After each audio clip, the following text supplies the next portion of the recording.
मराठी मनोरंजन विश्वात बांदेकर परिवाराची कायमच चर्चा असते. आदेश बांदेकर आणि सुचित्रा बांदेकर या जोडीने प्रेक्षकांना जिंकून घेतलंय. त्यांचा साधेपणा, कामाची पद्धत प्रेक्षकांना कायमच भावते. आता त्यांची पुढची पिढीही हा वारसा समर्थपणे चालवत आहे. आदेश बांदेकर यांचा मुलगा सोहम देखील निर्मिती क्षेत्रात जोमाने काम करतोय, तर सून अभिनेत्री पूजा बिरारी देखील उत्तम अभिनय करतीये. नुकतीच बांदेकर परिवाराने पंढरीची वारी केली. संपूर्ण महाराष्ट्राने त्यांचं कौतुक केलं. आता सोहम आणि पूजाची जोडी पुन्हा एकदा चर्चेत आली आहे. कारण आपल्या बायकोच्या वाढदिवशी सोहमने खास शब्दात आपलं प्रेम व्यक्त करत तिला शुभेच्छा दिल्या आहेत. सोहम लिहितो की माझी बायको माझी सगळ्यात जवळची मैत्रीण, अशी व्यक्ती जिच्या समोर मी जसा आहे तसा राहू शकतो.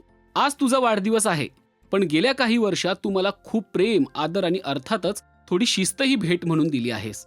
तू ज्या प्रकारे अंथरुणाची घडी घालून ठेवतेस, आपण मिळून स्वयंपाक करतो, नंतर संपूर्ण किचन देखील आवरतो आणि अगदी साध्या साध्या गोष्टींमध्ये आनंद शोधतो, या सगळ्याच गोष्टींमध्ये आता माझी प्रगती झालीये. हळूहळू ही सगळी कामं मला नीट करता येत आहेत आणि हेच माझ्यासाठी सर्वात बेस्ट रिटर्न गिफ्ट आहे. माझं तुझ्यावर खूप प्रेम आहे आणि भविष्यातही तुझ्याकडून असेच रिटर्न गिफ्ट मिळण्याची आतुरतेनं वाट पाहत राहीन. पुन्हा एकदा वाढदिवसाच्या खूप खूप शुभेच्छा, अशा शब्दात सोहम व्यक्त झालाय. तर सोहमच्या या रोमॅन्टिक पोस्टवर पूजाने देखील माय फॉरएव्हर, तू माझ्या आयुष्यात आहेस ही खूप मोठी गोष्ट आहे, अशा शब्दात आपल्या भावना व्यक्त केल्या आहेत. याशिवाय कलाकार आणि चाहत्यांनी सुद्धा सोहमने शेअर केलेल्या पोस्टवर कमेंट करत पूजाला शुभेच्छा दिल्या आहेत.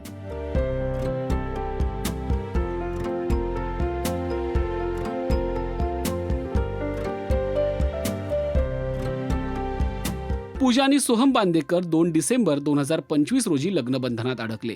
त्यांचा प्रेमविवाह आहे. दोघांनीही लोणावळ्यामध्ये अगदी थाटामाटात लग्न केलं. या लग्नाला काही मोजकेच कलाकार उपस्थित होते, पण मुंबईमध्ये मात्र नंतर ग्रँड रिसेप्शन करण्यात आलं. यावेळी इंडस्ट्रीतील अनेक कलाकार त्या सोहळ्याला आले होते.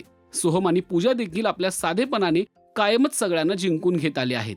तुम्हाला ही जोडी कशी वाटते ते कमेंट करून नक्की सांगा. आणि मराठी सिने विश्वातील ताज्या अपडेट, बातम्या आणि गॉसिपसाठी सबस्क्राईब करायला विसरू नका. फक्त राजश्री मराठी.